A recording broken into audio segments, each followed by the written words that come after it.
Oh, I didn't bring my phone to start a timer, but that's okay. Here, I'll do it. Okay.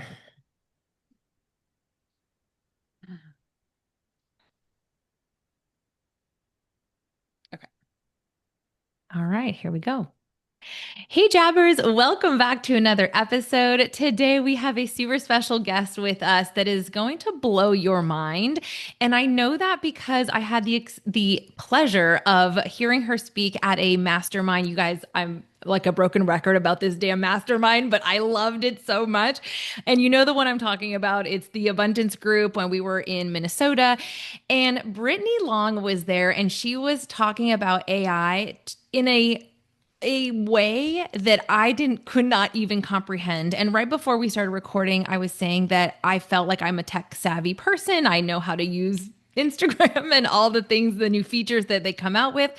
But I did not understand the level of power that stuff like ChatGPT and just AI in general has and how amazing it can be for our business. So we are talking about all of that today. And without further ado, welcome Brittany Long to Just Another Biz podcast. Hey, thanks so much for having me. We're so excited to have you here. First of all, tell us a little bit about your background. How the heck did you get into AI? And more specifically, like, what exactly is AI? Because we know it's not just ChatGPT, right? Yeah, so I got into AI kind of the roundabout way. I actually started my professional career as an educator, and I really liked doing that for a while until I had a cancer scare, and I was like, okay, this isn't what I want to be doing with the rest of my life. I kept telling myself, I have time, I'll do it later. I'll figure out these new things, I'll start a business, whatever. And then when I had that cancer scare, I was like, okay, I am not immortal, surprise, surprise, and I should maybe look into what I want to actually do with my life. And so that kind of led me into copywriting and I started as like VA work and then went into copywriting, loved it. I probably would have done it the rest of my life until ChatGPT came out on the scene. I was like, well, all right, what am I gonna do now? So I was kind of at this point where I was like, I either need to pivot now and be towards the front end of that, or I'm going to be in a lot of trouble, a few years from now. For me, the writing was kind of on the wall, and I thought, well, let's go ahead and run with it. Let's pivot now. And so I just threw myself into learning everything that I could about ChatGPT and AI in general, and that has led me to where we are now. And it's changed my life in a really good way. But it was definitely scary at first trying to pivot from this career that I thought that I would have the rest of my, working life. And I love writing. I still love writing, but I knew that I would need to change. And so we moved away from our copywriting agency. We had copywriting agency courses, all the things, very much so. That was my thing. And so changing over was a little scary, but obviously worth it. And then as far as what AI is, so a lot of people think of AI, they think of ChatGPT, and that's a great place to start. ChatGPT is a really powerful tool, but AI has actually been around for a lot longer. It was first the term was first coined in like the late 60s. And so it's been around for a long time, but up until recently, it's really only been accessible to people who understand how machine learning works and understand, all the coding and all that kind of stuff. Not for like your normal, typical wedding pro or whoever it might be. And so, really, when ChatGPT came out, the reason it was a big deal was because it was finally accessible to the everyday person. And the everyday person was seeing how it could impact their lives and help them do things like figure out, a chore system that's best for their family so it's not all on them, or figure out what meals to make or how to market their business faster. And it really has changed the world and will continue to change the world. So what year did you like pivot your business? Yeah, so ChatGPT came out to the public. I think it was like November 30th, 2022. Okay. Started playing around with it like the next day, and I remember very vividly having this moment of, oh crap, I need to lean into this now. But I knew for sure that I wouldn't unless I was getting paid to learn it, because if somebody's relying on me, like I'm gonna make sure that I make it happen. But if it's just me kind of tinkering out around with something, I'll make up all the excuses to like put it off, especially something that felt scary like that, where I was like, this is going to completely change my business. So I decided I was going to do a low ticket membership so that I could basically get paid to learn this thing. And I didn't put it out there like, oh, I'm an expert in this. I put it out there like, hey, I'm trying to learn this and I will learn and distill what I'm learning so that there's a little bit less for you to learn and it's a little bit less intimidating. And so we started it with AI Copy Club. It was this and it still is this $9 a month membership that showed you how to write better copy with the help of AI. And so because of that, I got like really into it and I was learning so much every day. But it like forced me to learn because I was getting paid to do it. And so that's kind of how that started. That's That's brilliant. yeah. So It's like a funny that week you after. And but that was hard too because there's all these people that I knew and respected that were like kind of crapping on the people that were like, Yeah. trying to learn it and stuff like that. And so that was really hard because I'm a recovering people pleaser. So to have all these people that I like really respected being like, "Oh, if you're teaching people at AI, you're basically full of crap." I was like, "I'm not full of crap. I just need to learn this." And so that was really hard, but obviously I'm glad that I did it now. Yeah. it's interesting that you say 2022, right? November, you said, Yeah, it was because like in December my 6th, mind, I'm like, this 2022. came out 3 months ago. Yeah. Same. Like I'm starting, I think I've really like started diving into more chat GPT, like how to use it this year. And so yeah, I think for me, I'm like, yeah, it wasn't that long ago, but time's Yeah. also a weird thing. So Right. Especially like the time, like AI time is so much faster. And so I've been doing this for 2.5 years now at the Mhm. time of this recording, and that doesn't really seem like that long. But in AI years, that's like 3 decades. Yeah. So just everything moves so fast with AI. Yeah. Well, and you know what's really interesting is this leads perfectly into our next question because you took this jump out of fear in the fact that fear of possibly losing your job because AI was going to take over copywriting. And I think that, but instead of letting that fear take over, you embraced the new technology, which is how our world works. Like you have to embrace it, otherwise, you will be left behind. And if you're so opposed to change, you're just going to be working harder and being overrun by all these new technologies or people that are going to do it faster than you. So, for wedding pros that are scared about AI taking over their job, how are you kind of seeing it being used positively in the wedding industry right now? And I guess maybe how, well, no, let's just go with that. Yeah. So, for those of you who are wedding pros that are listening right now, I want you to think about what you do and why you do it and how you do it. There's probably a specific way that you do things because you know what works and what doesn't work. You've been in it long enough to see, oh, this is the system we want to follow because when we tried to do X, Y, and Z, everything fell apart. Or when we tried to do X, Y, and Z, it just didn't work as well or it wasn't as smooth. And so you have experience on your side. And so the more reps that you can get in, the more experience you can get in, the more you can look back at your experience and say, okay, here's what's worked for us in the past and really streamline that. That's really what sets you apart from somebody, let's say for wedding planners, from somebody being able to go on to chat GPT and be like, plan my wedding. They might be able to come up with a plan, but they don't have the experience to know what's going to work and not work, and they don't know what questions to ask.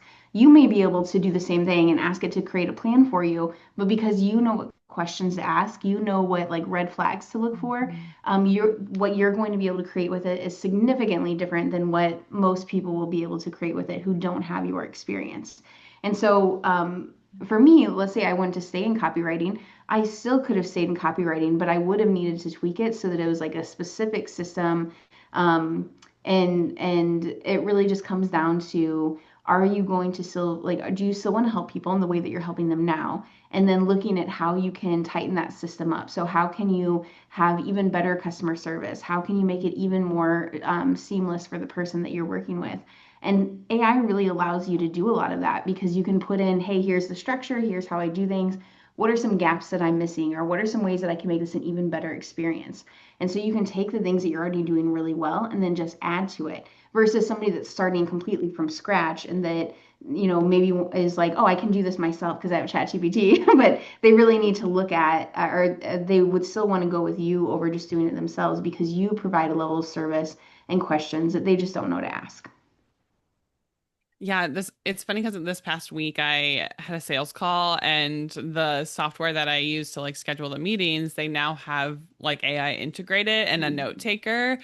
And it was so helpful to look back Mm-hmm. on Oh my the God. notes generated from them because there was like things that I was like, oh, I forgot to like actually get that down because like, you're like talking Mm-hmm. so fast in these conversations. And it was so nice to go back and be like, oh yeah, that's what she said. And Mm-hmm. it was really cool to see like a recap. And it was such a time saver for me. Mm-hmm. Um, but it's like fun to lean into that now, right? Of like, I think it's like a little terrifying at first. You're like, I don't know, is this gonna like do a good job? And then you see it and you're like, oh, this is great. And it saved me a bunch of time. And Yeah. I felt like I could be more present Mhm. because those notes were being taken for me instead of me trying to like type and like think at the same time during that I conversation.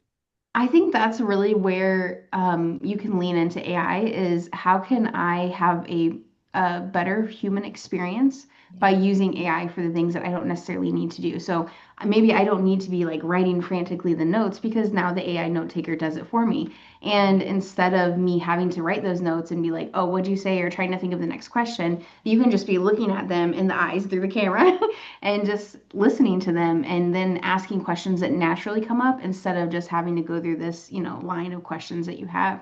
And it feels more personal. And I think it will give us the opportunity to have more connection. Hmm. And that's something that I'm seeing that I didn't really expect. So I do a lot more hobbies now than I did before. And like I go to the springs a lot more that are near my house. Like we have these natural springs nearby. I started whittling like things that I would have never thought that I'd be doing, but I'm doing it and I'm spending time just being a human and not being a human whose first priority is how do I make more money? How do I work? Because that's already happening now with the help of AI.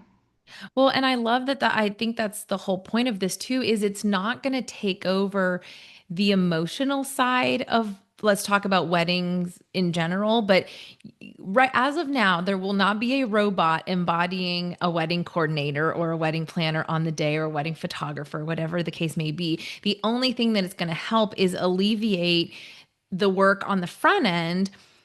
But to your point, even if a client was going to try to do that on their own, they will get some good information. If they were say, "Hey, plan my wedding. I have 12 months." They will get good information, but there are little things that only planners know or only photographers know on how that would work in a real life setting at that venue, at that time of year, at that whatever the case may be. And I think that element is still going to be really, highly valued. And of course, the work on the day, like the actual physical work on the day of, that can't be replaced yet. I'm going to say yet because we all know one Mhm. day. But for now, rest assured, I think to your point, it's bringing back human connection. And I absolutely love that. Yeah, I agree. And to what you were saying about the not yet, so a lot of people are thinking that we're going to start to see robots as a service.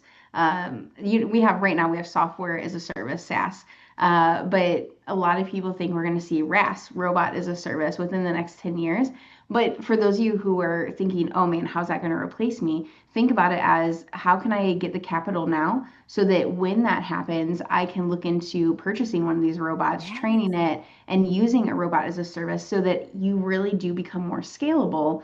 I mean, there's just a lot of opportunity here in the future. Now we're talking like in the future. We're not Oh talking my God, I next year, love that. but Oh my God, that like that is scares me. right. And there's definitely going to be some people who are like, I absolutely like this is a robot-free wedding, and Yeah. so we'll see that, which is crazy to think about, right? Oh my God. Like unplugged, literally Right. ceremonies unplugged, robots included. No robots. But wait, here's how I see that happening. I would send the robot to deal with the drama, like wedding party, talk to the robot, mother Yeah. of the bride being absolutely unhinged, robot, Right. because they're not going to be they'll be emotionless about they're just going to do. So Right. And it can I have kind of that love it. like therapy training too, or whatever, Yes. like crisis management training where, the mother of the bride's coming up and freaking out, and the robot can listen to what it's saying and then Yep. analyze based on what I know about this person. Here's Yes. probably the best response to get them to calm down. Isn't that That I wild? is so wild. I'm like thinking I about love my it. daughter getting married. She's 9 months old. It's like a robot free wedding. Yeah, right. Well, and I mean to that point, like the getting married, and she's only 9 months old now. I think in our lifetime, and certainly in our kids' lifetime, we're going to see relationships with robots too. Yeah. Which I mean, we're going a little bit more past AI at this point, but I definitely think we're going to see that as well. We already see people starting to get attached to ChatGPT because of the responses, and it feels like it's a relationship because it knows you so well. Hmm. So I do think we're going to see that, and I mean that's not going to be for everyone, obviously. That is okay. But just like how, a decade ago, maybe more than that, I guess probably more than that, people saw like dating apps and on online dating is like this kind of Yeah. taboo thing. I think that's kind of how it's going to start as kind of a taboo thing. And then as time goes on, I think we're going to see more of that. So that's my unhinged Well, prediction. So no, take I take mean, it I or leave feel it. like that's valid. There was that movie years ago, Her, I think with Mhm. Joaquin Phoenix, where he like Yes. falls in love with his like help, like his Yeah. Alexa, basically. Yeah. That's so crazy. Yeah. Oh, interesting to think about. Okay, Brittany, so can you also share maybe like a non-obvious way AI is being used in the wedding industry right now that maybe a lot of planners haven't thought of? Yeah, I think the crisis management actually is a really great example of when, I mean, wedding or tensions are kind of high during weddings and things can be a little chaotic for people. There's a lot of emotions flying around. And so for the person, the planner, whoever it is, to be able to go to ChatGPT and say, this is what the bride's saying, or this is what whoever's saying, how can I help them kind of get through this in a way that I can still do my job and they can enjoy their time a little bit more, they can relax a little bit more. So I think that's definitely one because I imagine that that's probably one of the most stressful parts of your job is dealing with people and the Hmm. emotions and all of that. So I think that's a big one. I think another one is I don't think people are using deep research effectively yet. I've So in never chat, pressed that button. I've never pressed oh my that button. gosh, I don't even I'm gonna know. change I your life. don't even know what it Wait, means. there's a button for I'm so out of Yeah. I need to look Okay. at it more. I literally just like type in questions and Yeah. like I need to explore the other parts of ChatGPT. So if you go in there today, where you would type questions, right under that, it'll say deep research or it'll say more tools. If you click on the more tools, then you can click deep research. And basically what you do is you ask it a question, but it can go way more in depth and does a lot more research than it's like if you were to spend an hour on Google, it'll do that for you. And it goes really, really deep on it. So it's not just like surface level stuff. And so then it'll give you a summary of everything. This is really helpful. Let's say you're looking for venues and you have really specific qualifications. So somebody you want to work with wants a venue in this this specific place at this time of year, and it's like I don't know, just like a really niche thing. You can find that a lot faster using deep research. Now, deep research does take like 10 to 15 minutes, but you can walk away from your computer, you can Yeah. open a new tab, you can do something else.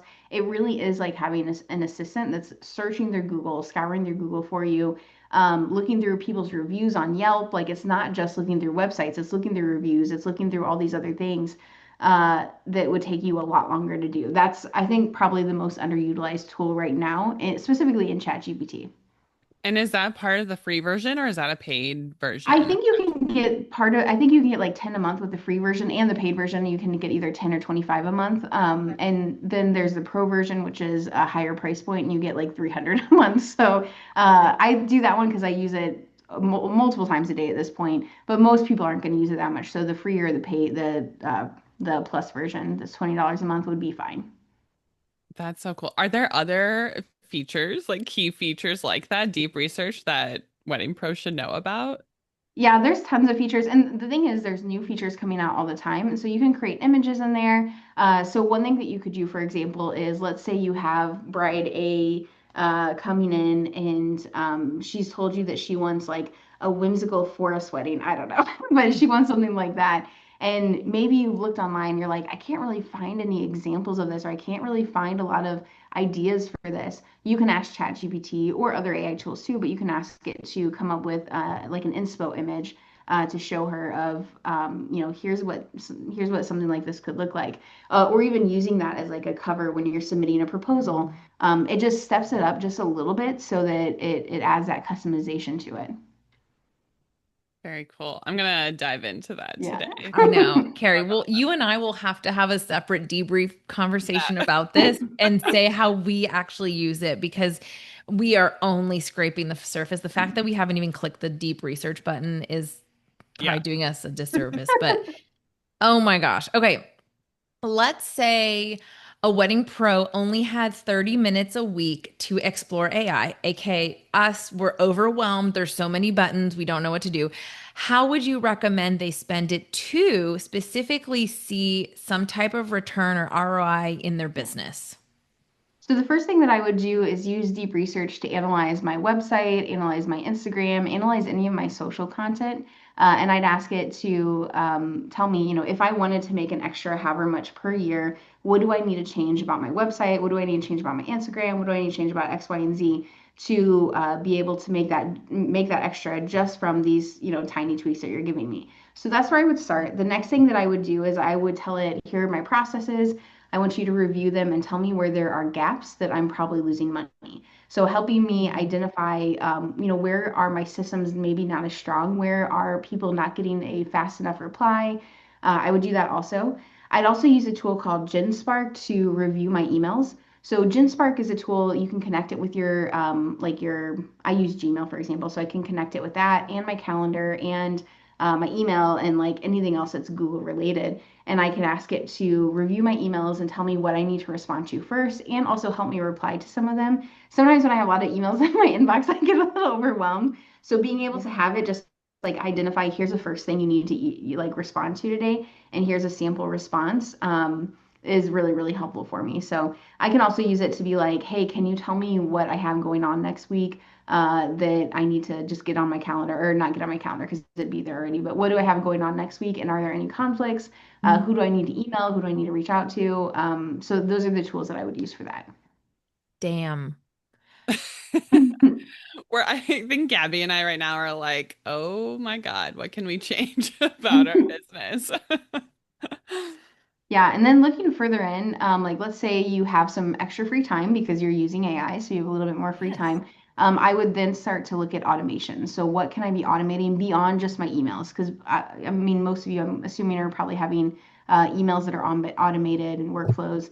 But then I'd be looking at what else can I automate in my business. And so Mhm. one of the things that I always encourage people to do is to start with a time study. And we recommend doing at least 4 days, ideally doing a week or more, but at least 4 days where you're saying, here's what I'm doing every 15 minutes for the entire day.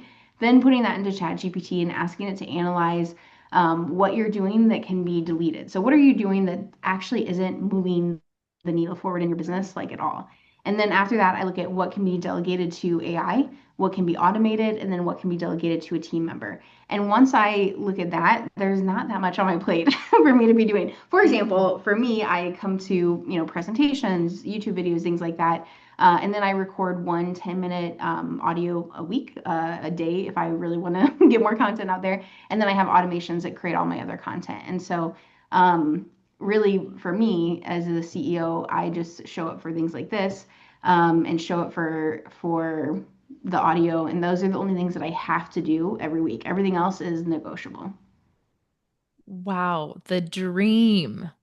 Yeah, that's impressive. I love that you've kind of touched on AI changing your life and the fact that like it's giving you more free time Mhm. and like picking up hobbies because I think for myself, I've just been so integrated into my business for the last 10 years that I felt like I Mhm. had no hobbies really. Mhm. Until I had my daughter, just because now I'm like not working as much. I'm taking care of her, but I like find myself doing other things. But even now, thinking about feeling overwhelmed with my business, how I can like implement AI more so that I have even more free time, I think is such a cool way to look at it. For especially those wedding pros that are scared of it, Yeah. it's like, how can you make better processes in your business and then you get to learn how to knit or whatever Yeah. it is that you want to do.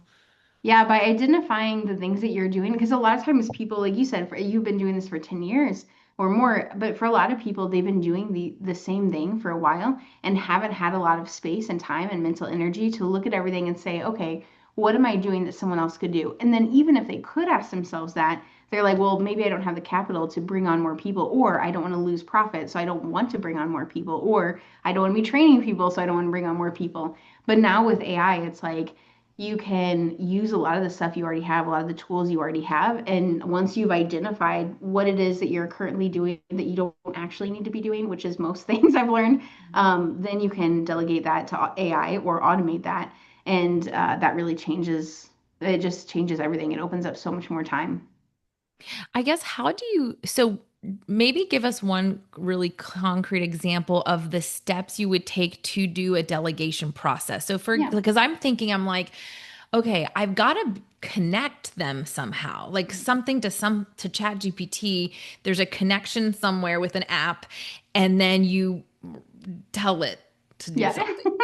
Yeah, you're on the right track. You're on the right track. So the first thing is to do that time study I mentioned, and then I put the time study into ChatGPT, and I'm like, help me analyze what can be deleted, delegated, automated, and then what is left that I still need to do myself.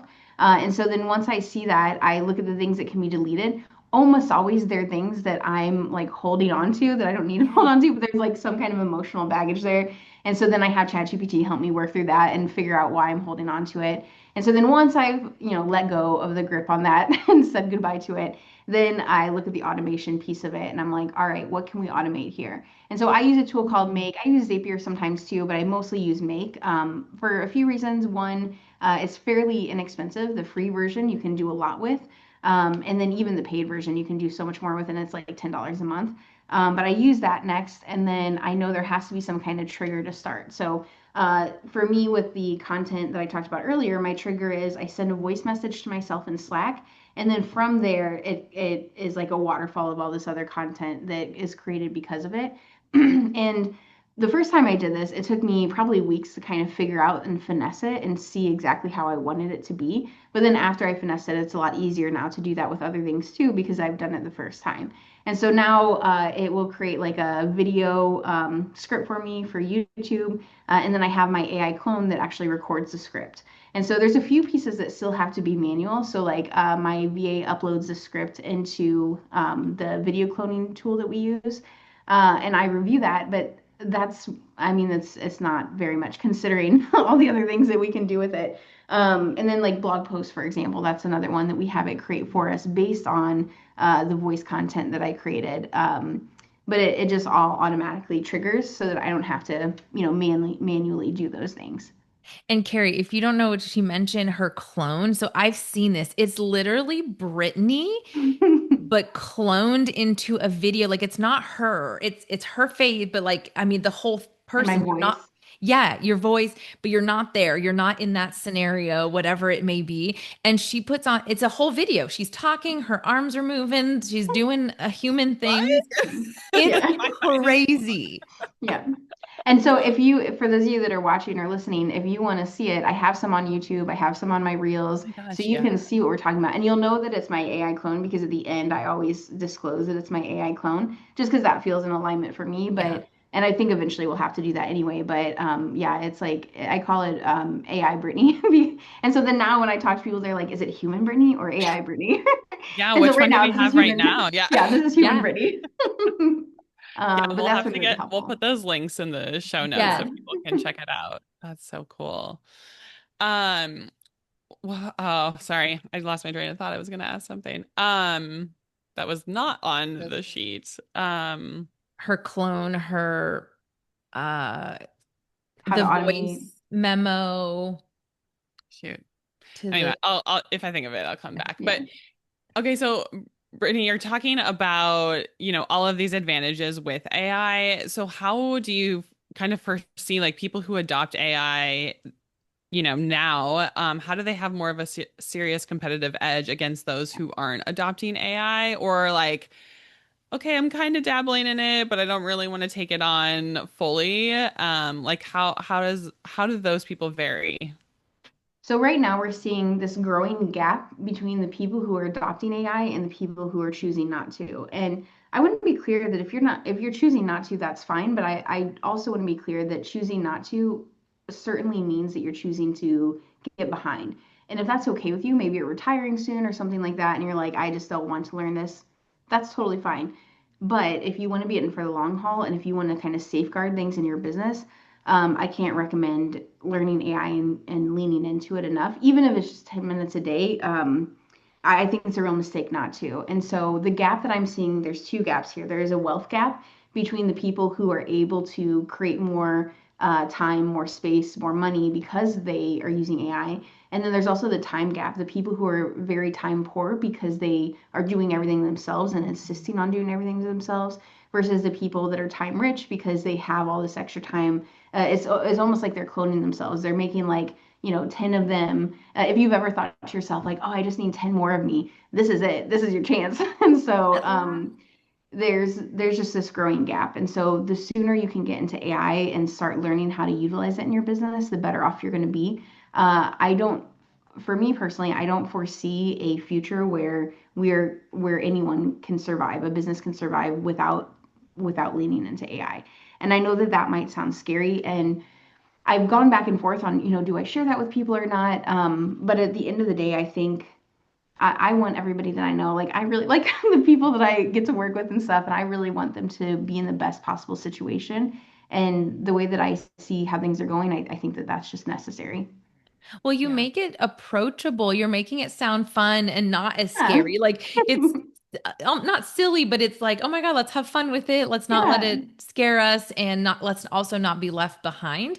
Yeah. Something I just thought about to ask you for like specifically for us as a podcast and so many others that are really getting into podcasting.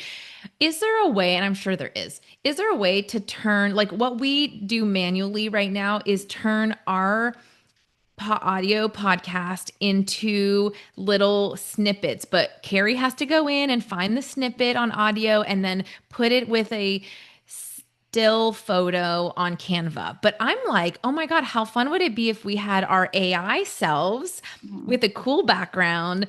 That's because Carrie and I are hundreds, thousands and thousands of miles apart, and we can never be in the same room to record podcasts. But is there a way that we can do that through video? Our audio's together, but our video is us together?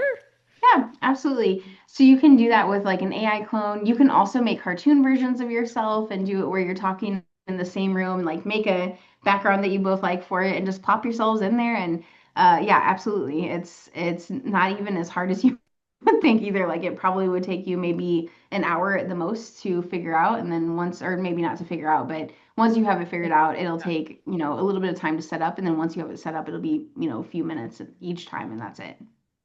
And is That's so that through no, not Make or Gen Spark. Is that through the video one?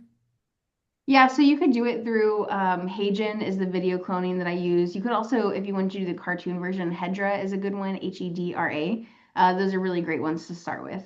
Okay. Oh, gosh, I've Carrie, we'll never have heard to. of these before. I I know we're gonna know. have to check this out. That's what I'm saying. There's so much more than ChatGPT, and Brittany Yeah. brought it up at the mastermind, and I was like, I've never heard of these words.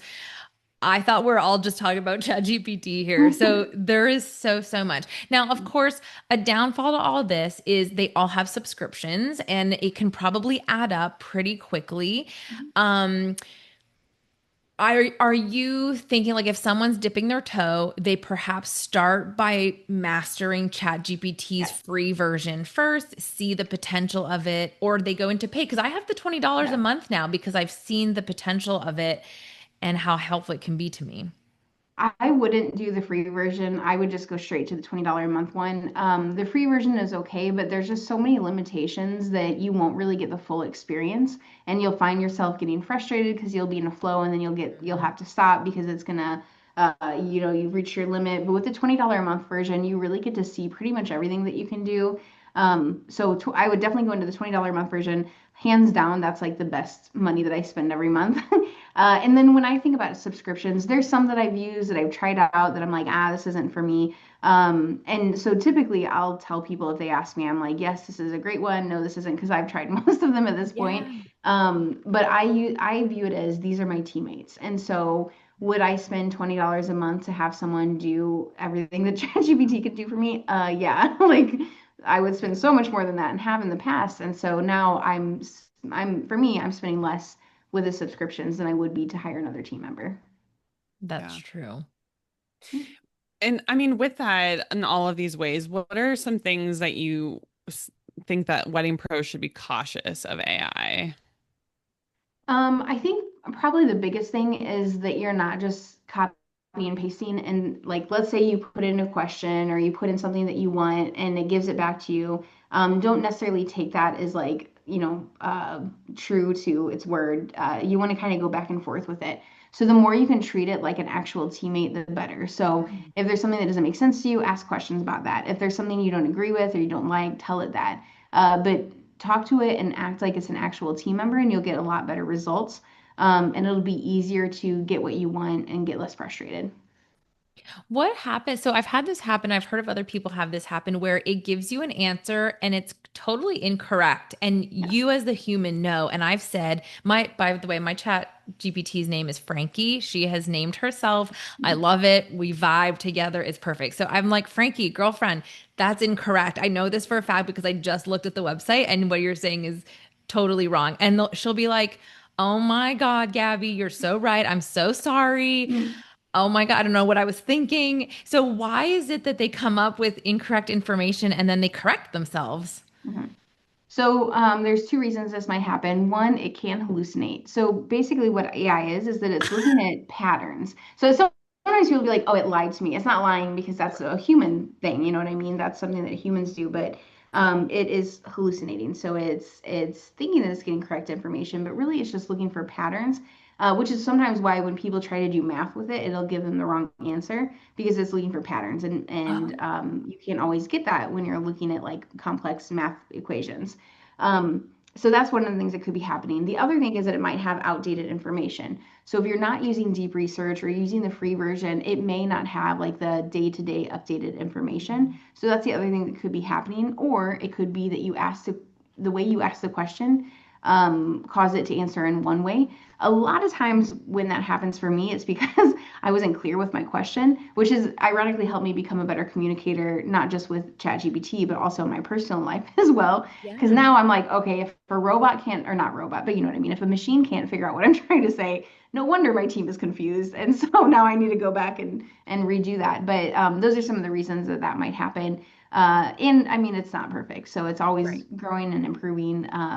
And so I think that's one of actually the most important reasons to hire someone in the wedding field is because they're going to know, oh, this is not correct. Mm-hmm. Versus if you're trying to do something yourself, you may not know it if you don't have that experience.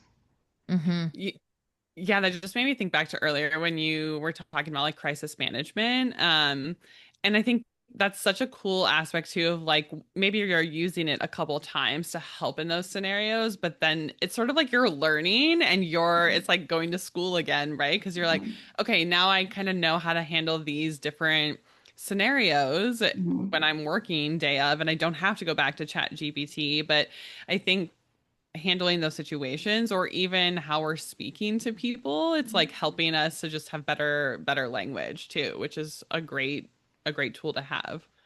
Yeah, absolutely. Sometimes I've even said things like, here's the situation that happened. So I'll describe a conversation I had with somebody, and I'll be like, this is what I said, and how I felt, and then this is what they said, and then this is how I felt about it. And I'm not really sure, like, I'll say, this thing is coming up for me, or they seemed really mad about this, and I don't understand why. And it really helps you, it can help you see things from the other person's perspective. I will say you want to be careful about that because sometimes ChatGPT especially can be really like hype girly. And so it might be like, oh, you're totally right in this situation, blah, blah. But Yes.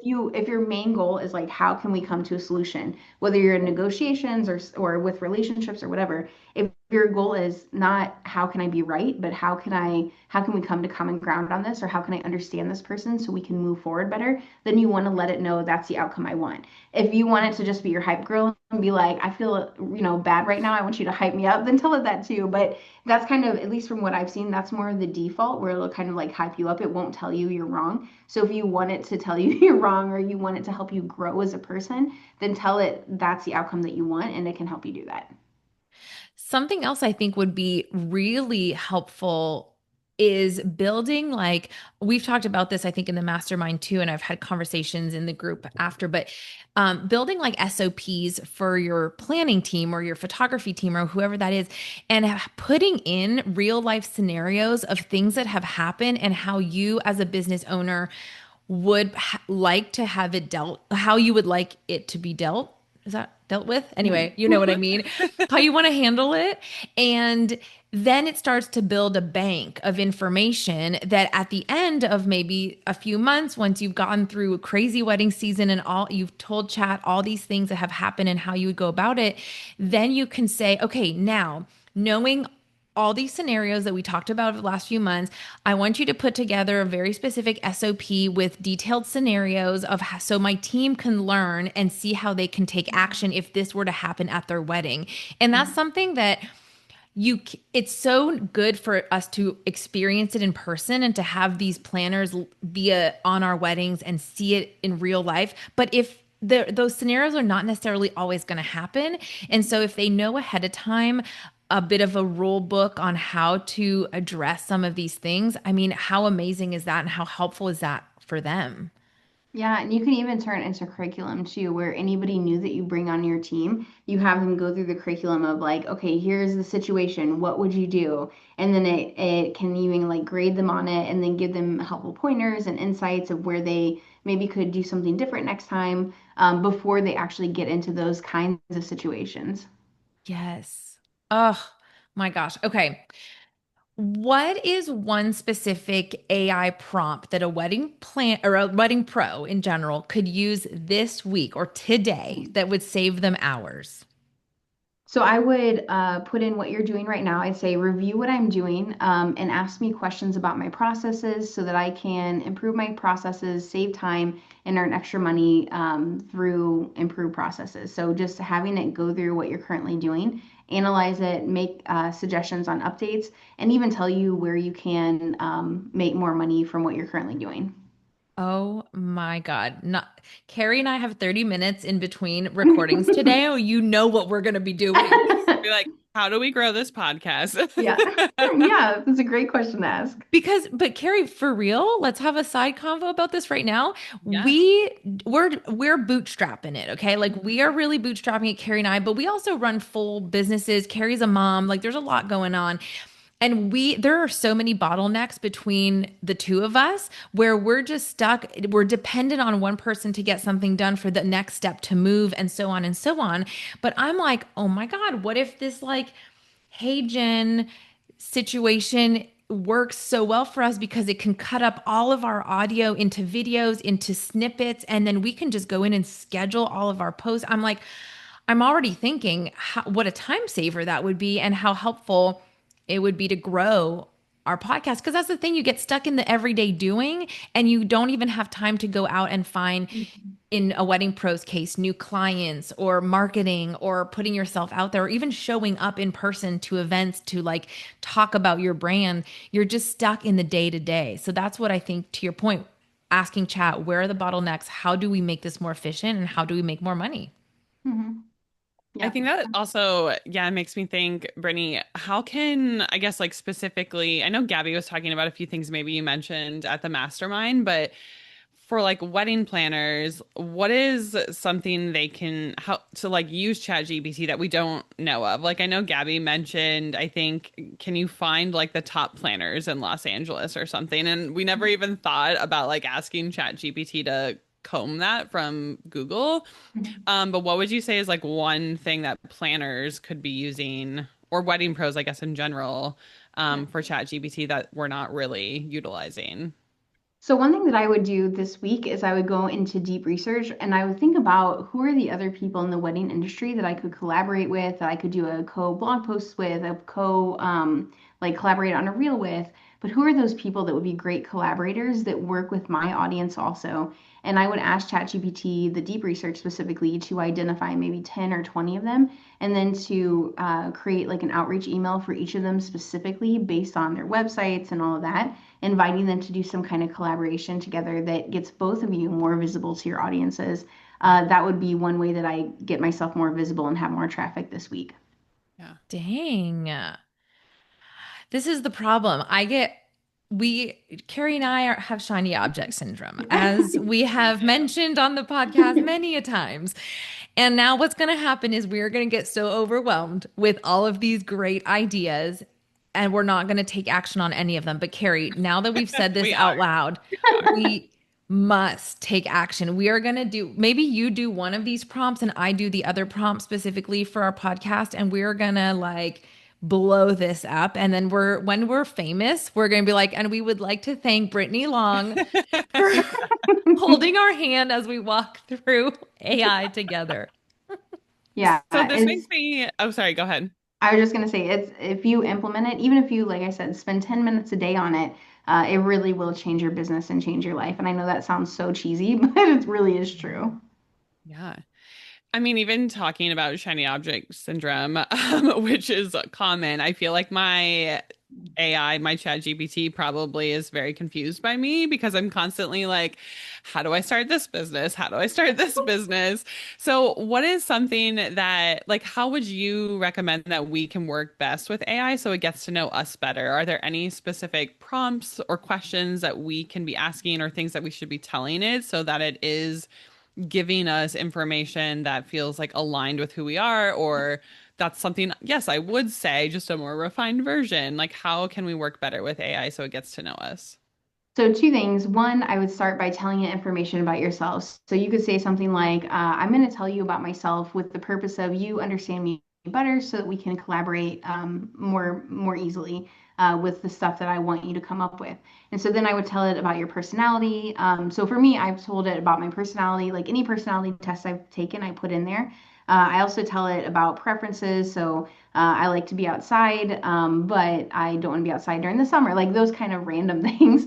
I tell it how I like to work. I tell it about my family. I even give it my lab results, which was really Me helpful. It actually helped me too. identify Oh my that I gosh. know it helped me identify that like I was feeling this one certain thing because I had a low B12. But like my doctor had never talked to me about that. And it had been years. Oh And my ChatGPT was able to identify that. And I started taking B12 and I was like, I feel amazing, kittens, God. rainbows. And like, anyway, so I would give it that information and then ask it to ask you questions. So give it the information, then say, can you ask me more questions so that you feel like you have a really deep understanding of me and who I am, how I tick, what motivates me, what, scares me, all those things. And Carrie, for our scattered brains, I um, know I'm all over the place no, right I now. know, which is why Brittany taught us that you can create folders in Yeah. ChatGPT and little project. Are they called projects? Is that what they are? Or yeah, projects. And I have one that's like health, YouTube, podcast, all that kind of stuff, and it just you can just write that topic in there and keeps everything organized and it'll pull it, but it can also, Brittany, pull from the whole chat Yes. GPT realm, right? When you Um, ask it something. so the project one will only pull from what you have in the project, but you Oh, can remove okay. stuff from the project and put it in the general chat and then put it back in the project once you're done. So Oh, you cool. can go back and forth with it. Okay. Would Well, you, yeah, that's oh, helpful. sorry, go ahead. I was just going to say, would you say like this is a great starting point for people like myself who feel like maybe their chat GPT is like, I don't know who you are because you are all over the place. Like just being like, you know what? Here, we're going to start, I'm going to tell you about myself. Like we're going to like clean it up a little bit. Is that like a great way to dive into cleaning it up and just being Yeah. like, here's how you can learn more about me? Yeah, and then once it gives you that information back and you're like, yes, this is me, this is exactly what I want, then ask it to save it to the memory also. And I Mm, also put it into a document myself too, so that if it ever feels like it's forgetting or getting confused or something like that, I can just re-upload that document again instead of having to go through the process all over. brilliant. Can you like Men in Black it and just do erase memory and start You over? can't Or erase your memory, you yeah. can? Okay. Yeah. And in blanket. That's so funny. Oh my My gosh, God. Brittany, I feel like we could talk to you for so long about this, Forever. but I feel like this has been such a great episode. Just so many great things for people to learn and how to utilize AI in their business. Kind of ending this, how would you, I guess two parts. What is like one piece of advice or one thing that you like always tell people? Is there something you could leave our audience with today about AI? Yeah, I always tell people to get started right away. So as soon as you finish this episode, get started on it, go into it, use the prompt that I talked about, give it some feedback, tell it what you like and don't like. but don't put it off any longer. The longer you put it off, the harder it's going to be, and the wider that gap is going to be. And so I know that gap can feel a little bit scary, but the sooner you get into it, the better, and the easier it's going to be for you to really thrive in this new like AI era. So that would be my best advice. Start. Love it. Love it. Oh my God. Amazing. Brittany, can you tell us how people can find you, how they can work with you online? Yeah. Yeah, absolutely. So you can find me at impactdrivenai.com. You can also find me on Instagram, YouTube. It's Women Thrive with AI on both of those. And then we have lots of ways, one-on-one help, consulting, and then also some cohorts and stuff that we go through as well. Basically, we all need you to come to and hold our hands as we move the mouse together and Mhm. click on the things that we need to do. But oh I'm my Or happy gosh. to do AI, that. Brittany. Either is fine. Yeah. Yeah, yeah, either one. Okay. Well, I'm sure we're gonna get a lot of requests for a part two and lots of questions. So, Brittany, if you're down, we'd love to have you Yeah. back on down the road. And whether it's you or yeah, or AI, Brittany, that's okay. They're both very knowledgeable. We'll be happy to have them.